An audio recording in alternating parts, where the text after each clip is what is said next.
Abra comigo a palavra do Senhor em primeira carta de Pedro. Nós vamos ler o versículo 1. Primeira carta de Pedro, versículo 1. Enquanto você abre, eu vou fazer uma oração. Pai querido, Pai amado, nós te agradecemos, Senhor. Nós te louvamos por tudo aquilo que o Senhor tem feito em nossas vidas. Pai querido, obrigado, Senhor, por mais um dia, mais uma oportunidade que o Senhor nos concede para podermos estar na Tua presença, podemos te adorar, podemos quebrantar a nossa alma diante do nome que está sobre todo nome, Senhor, porque nós te amamos, porque nós te desejamos. Pai querido, nossos pecados, Senhor, são perdoados na cruz do Calvário, e o véu foi rasgado, e hoje nós temos livre acesso à sala do trono para poder adorar ao Pai em espírito e em verdade. Pai querido, obrigado pela redenção, obrigado pela salvação, obrigado pelo Espírito Santo que nos convence do pecado, da justiça, do juízo. Obrigado, Senhor, obrigado pela sua cruz, obrigado, Senhor, por nos resgatar da nossa vã maneira de viver. Pai querido, fala com a tua igreja, fala conosco através dessa palavra, é o que nós te pedimos, Senhor. Te agradecemos em nome de Jesus. Todo impedimento das trevas, maligno, de Satanás, vá em retirada em nome de Jesus, e que a tua palavra vai e produza o resultado pela qual está sendo mandada em nome de Jesus. Amém. E graças a Deus. Amém? Primeira carta do apóstolo Pedro, capítulo 1. Nós vamos ler o versículo 1, mas antes eu quero falar um pouco sobre Pedro, né? Quem foi Pedro? Pedro era um homem do mar, era um pescador, era um homem que não tinha muitos estudos, era um homem que não tinha muita educação, e era um homem, diz os mais estudiosos da psicologia, que ele era sanguíneo, né? O apóstolo Pedro era um camarada descontrolado, ele tinha um temperamento extremamente forte, impulsivo, né? Nós vemos aquela passagem quando Jesus é preso no Getsemane, e os soldados querendo prender Jesus, e aquela confusão, e Pedro saca da espada e corta a orelha do soldado de Caifás, um guarda chamado Malco. E ali Jesus, ele repreende Pedro na frente de todos e diz: guarda a espada, porque aquele que vive pela espada morrerá. Pedro é aquele que disse para o Senhor: mestre, eu vou contigo, ainda que seja até a morte, eu não te abandonarei. E aí Jesus diz: ainda hoje me negarás 3 vezes antes que o galo cante. Então Pedro era um homem que ele tinha muitos defeitos, ele tinha muitas características de um ser humano como eu e como você. É lindo, irmãos, nós vemos na Bíblia como Deus não fez questão de ocultar. O Espírito Santo poderia ocultar do coração dos escritores do Evangelho passagens como essa que eu acabei de citar. Aquele Pedro que teve fé para andar sobre as águas, mas duvidou e afundou. Aquele Pedro que depois da morte de Jesus, ele olhou e disse: vamos pescar. É sobre esse Pedro que nós vamos ler um texto que ele escreveu. Apenas 2 versículos que eu quero ler com os irmãos. O primeiro versículo do primeiro capítulo da primeira carta de Pedro, e depois nós vamos ler o primeiro versículo do primeiro capítulo da segunda carta de Pedro. Amém, irmãos? Então diz assim, 1 Pedro 1:1. Pedro, apóstolo de Jesus Cristo, aos eleitos de Deus, peregrinos, dispersos no Ponto, na Galácia, na Capadócia, na província da Ásia e na Bitínia, escolhidos de acordo com o pré-conhecimento de Deus Pai, pela obra santificadora do Espírito, para a obediência a Cristo Jesus, ou a Jesus Cristo, depende da tradução, e a aspersão do seu sangue. 2 pontos. Graça e paz lhe sejam multiplicadas. Aqui, irmãos, eu quero chamar a atenção a alguns pontos sobre esse versículo 1 da primeira carta. Primeiro que aqui o apóstolo Pedro, ele se identifica como um obreiro. Ele se identifica como sendo aquele que foi enviado por Jesus. Aqui ele poderia dizer que ele era um discípulo. Aqui ele poderia dizer que ele era um cristão. Aqui ele poderia dizer que ele era um homem de Deus. Mas ele se autodenomina apóstolo de Jesus Cristo. Porque a palavra apóstolo significa o enviado. Amém? O segundo ponto que ele direciona a sua carta. Ele diz: olha, eu estou escrevendo, eu, apóstolo de Jesus Cristo, Pedro, estou escrevendo aos eleitos de Deus. Aqui ele não estava escrevendo para pessoas não cristãs, pessoas não eleitas por Deus. E essas pessoas que ele estava escrevendo eram pessoas que estavam espalhadas por todo aquele mundo conhecido. E aí ele cita várias localidades: Ponto, Galácia, Capadócia, Bitínia e assim por diante. E aí ele fala sobre um pré-conhecimento de Deus. Então esse texto, eu só quero abrir um parênteses, ele explica a predestinação. Pastor, aqui a Bíblia diz que nós somos eleitos de Deus. Então nós somos predestinados. A Bíblia diz sobre que nós somos predestinados. Mas aí ele responde, ele dá o entendimento. Ele fala: nós somos predestinados aos eleitos de Deus segundo o pré-conhecimento de Deus. Então ele elegeu porque ele pré-conhecia, ele sabia aquilo, aqueles que iriam aceitá-lo, aqueles que iriam recebê-lo. E aí ele diz acerca do Espírito Santo, a obra santificadora do Espírito Santo, e também a obediência de Cristo e a aspersão do seu sangue. Aqui ele completa, ele fecha o Evangelho nesse versículo. E aí ele conclui, porque ele abre os dois pontos e diz: graça e paz vos sejam multiplicadas. Ele libera uma palavra profética de graça e paz. Ele não só profetiza graça e paz, mas ele, na oração, ali na sua saudação, ele deseja que a graça e a paz sejam multiplicadas. Amém? Multiplicadas. Agora vamos para a segunda carta de Pedro, algumas páginas aí para frente, no capítulo 1 e também no versículo 1.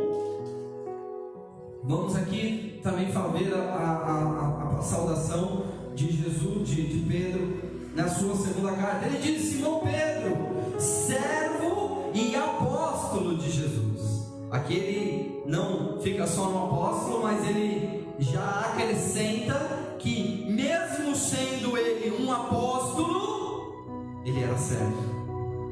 E o servo vem primeiro, irmão Daniel.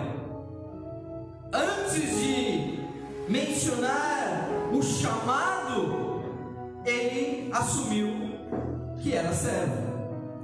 Aí ele diz assim: servo de Jesus, apóstolo de Jesus Cristo, aqueles que, mediante a justiça do nosso Deus e Salvador Jesus Cristo, receberam conosco uma fé igualmente valiosa. Olha o versículo 2: graça e paz lhe sejam multiplicadas. E aí ele conclui: tendo pleno conhecimento de Deus e de Jesus, o nosso Senhor. Graça e paz vos sejam multiplicadas. Aqui o apóstolo Pedro, porque eu fiz aquela introdução de mostrar aquilo que era, quem foi o apóstolo Pedro, de dizer que ele foi um homem como eu e como você, porque aqui nós podemos assumir que essa é uma palavra que Deus, ele libera para mim e para você, irmãos. Não é uma palavra especial para alguém especial, é para mim e para você. E aqui, como o apóstolo Paulo, como o apóstolo Pedro disse, que a graça e a paz vos sejam multiplicada, hoje eu quero ministrar que a graça e a paz vos sejam multiplicadas. Amém? Glória a Deus. Então, irmãos, primeiro vamos inverter a ordem para colocarmos aqui a nossa palavra, a nossa ministração. Vamos falar primeiro da paz. O que é a paz? Como nós podemos, como cristãos entender a questão da paz. Essa é uma palavra que vocês já estão cansados de ouvir, mas eu nunca deixarei de falar. Amém? O que é a paz? Porque o mundo oferece paz. Jesus disse: a minha paz vos dou, eu não a dou como o mundo a dá. O mundo também oferece paz. Pessoas, elas buscam a paz em situações. Pessoas, elas trabalham muito, se esforçam muito, aí depois vão viajar porque querem paz. Pessoas que às vezes têm a mulher rixosa em casa. Amém, irmãos? Não que isso aconteça dentro da igreja, estou dizendo no mundo. A mulher rixosa, né? A Bíblia diz que é melhor um canto no eirado do que conviver com a mulher rixosa, né? Dormir debaixo da telha, lá do telhado, no quintal. Traduzindo, é melhor dormir no quintal do que com a mulher rixosa. Então, aquele camarada que chega, a mulher rixosa dentro de casa, ele vai pro bar, porque ele está procurando paz. Amém, irmãos? O mundo oferece paz, as pessoas querem paz, as pessoas buscam paz. E aqui, como nós, cristãos, conhecedores da palavra, temos que entender como sendo a paz. Irmãos, a paz é muito mais do que simplesmente uma sensação de conforto. A paz, ela não é ausência de problemas. A paz não é tranquilidade emocional. A paz é algo que Deus multiplica na vida do crente. Graça e paz vos sejam multiplicadas. Irmãos, a palavra paz no hebraico é a palavra shalom. Nós ouvimos muito isso, né? No meio evangélico, às vezes a gente vê lá o grupo, né, da mocidade shalom, né? A gente vê tantas coisas que usam essa palavra, mas talvez sem compreender a sua essência. Porque a palavra shalom para um judeu é muito mais do que paz. A palavra shalom, ela tem alguns significados. Ela significa estar completo. Então, estar em paz é estar completo.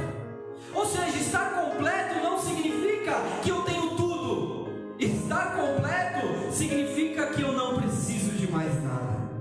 Estar completo é estar satisfeito, seja com pouco ou seja com muito. Como o apóstolo Paulo, ele disse: aprendi a ter mais do que é necessário para viver, mas também aprendi a padecer necessidades. E aí ele conclui: tudo posso naquele que me fortalece. Estar completo é estar suprido em Deus. Outro significado da palavra shalom é a palavra segurança. Estar seguro não significa um portão com cerca elétrica, com câmeras, com até uma arma em casa para proteger os seus filhos. Segurança não é você andar na rua com alguém, né, olhando, né, como às vezes a gente vê na política. Às vezes o presidente está lá dando uma entrevista e do lado tem vários seguranças olhando para todos os lados. Estar seguro não é isso. Estar seguro não é ter um colete à provas de bala. Estar seguro não é ter um seguro do Bradesco no carro.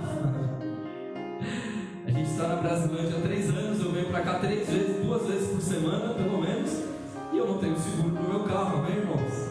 Meu cunhado aí não vem de táxi para Brasilândia nem a bala, né? E ele tem seguro, aleluia. Então estar seguro não é estar pautado em circunstâncias. Estar seguro é ter paz e confiança que Deus nos guarda.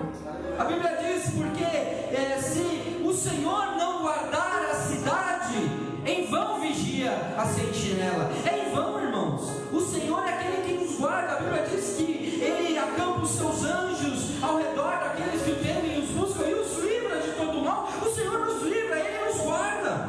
Amém, irmãos? A segurança é estar completo em Deus. Outro significado da palavra shalom é saúde. Saúde. Quando o judeu fala shalom, ele declara paz sobre a vida do irmão, e ele tem ali um comprimento de paz.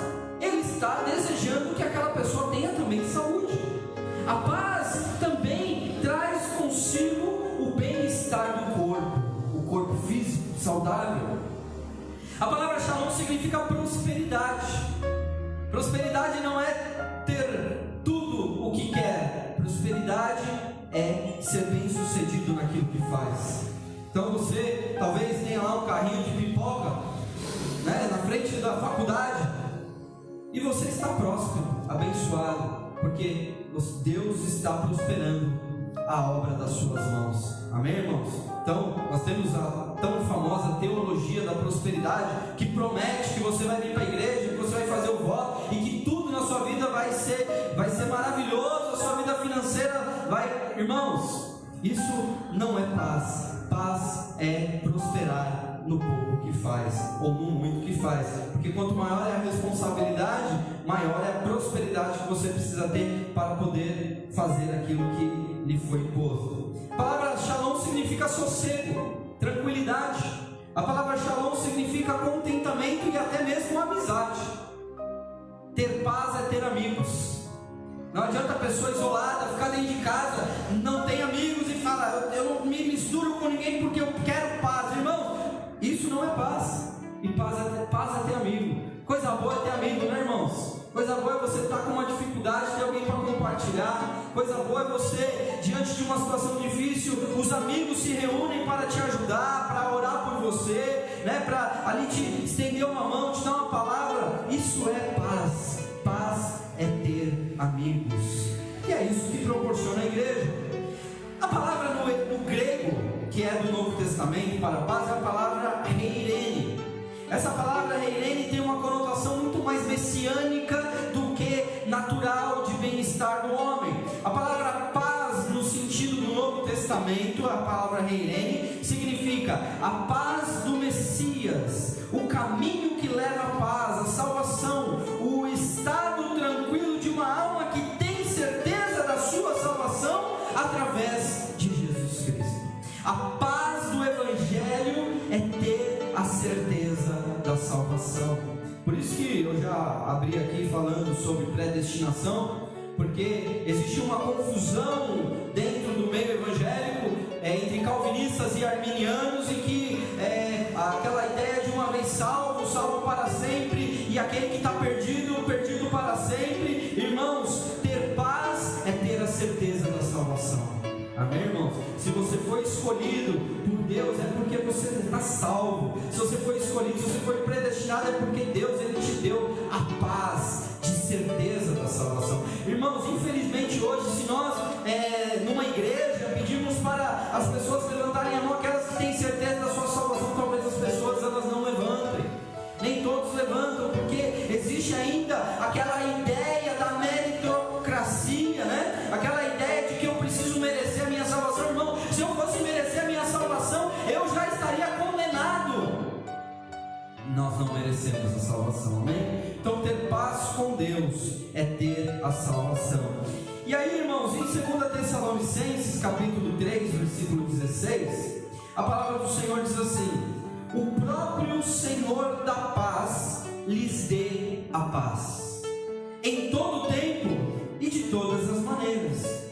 O Senhor seja com todos vocês. Irmãos, o desejo de Deus é que desfrutemos da paz, seja ela no ponto de vista da alma, do bem-estar social, psicológico, financeiro, da saúde, do corpo, e a paz com Deus. A paz é algo de Deus, irmãos. Por que que eu e você muitas vezes perdemos a paz? Diante das circunstâncias, diante de uma adversidade, diante de uma... pastor, mas é porque eu sou ser humano. É verdade, tem paz para você que é ser humano. Encontrar o caminho da paz é confiar em Deus, em todo tempo e de todas as maneiras. Confiar em Deus, mas fui ameaçado de morte. Confia em Deus. Ué, se Deus está comigo, se Ele está me guardando, o que pode me fazer um homem? Nada, irmãos. Deus está comigo. Amém, irmãos? Só que aqui o apóstolo Pedro, ele não fala só de paz, ele fala sobre graça. Que a graça e a paz vos sejam multiplicados. O que é a graça? A graça é a palavra charis, que é traduzido no Novo Testamento por graça, que é a palavra charis. Tem três significados, esses três significados que eu quero meditar hoje com os irmãos. Amém, irmãos? O primeiro significado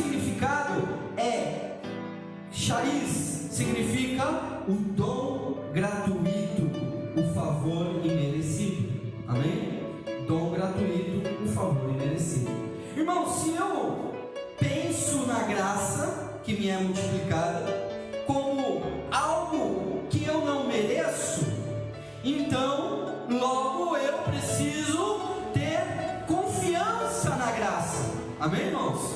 Ter confiança na graça, porque se eu não mereço, não depende das minhas atitudes para receber essa graça ou para que essa graça seja multiplicada. Eu preciso confiar na graça. É um dom gratuito.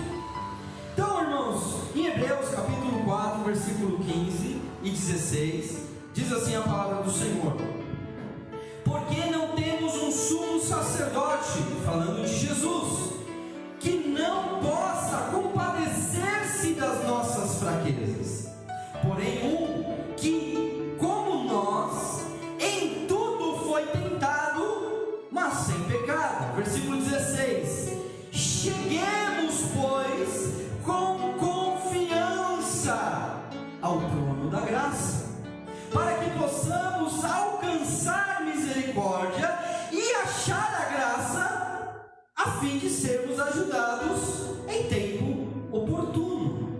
Aqui o Senhor nos mostra aonde está essa graça.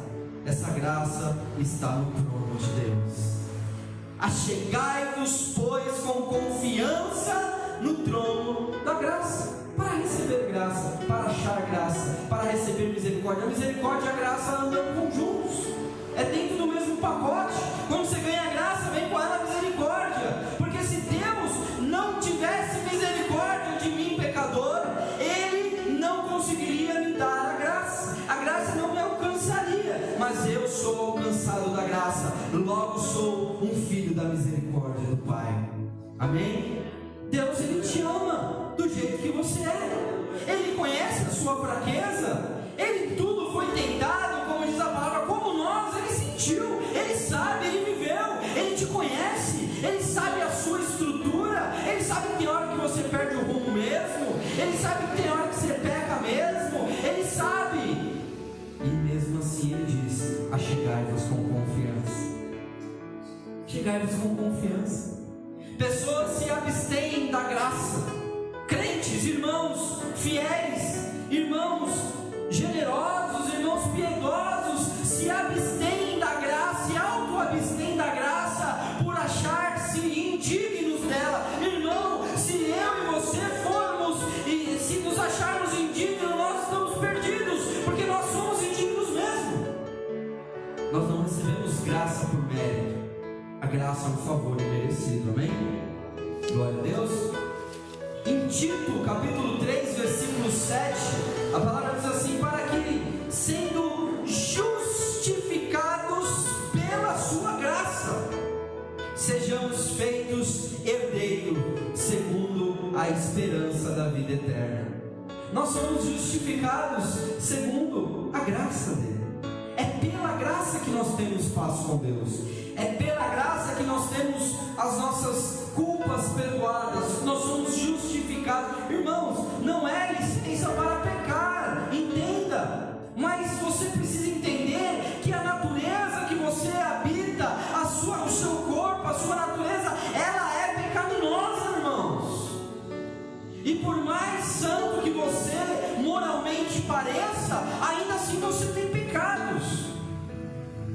E nós somos justificados unicamente, exclusivamente pela graça, para sermos herdeiros e termos esperança da salvação. Irmãos, o segundo significado da palavra graça, da palavra charis, é muito interessante. Ele diz assim: é aquilo que dá alegria, é aquilo que dá prazer, é gratidão, né?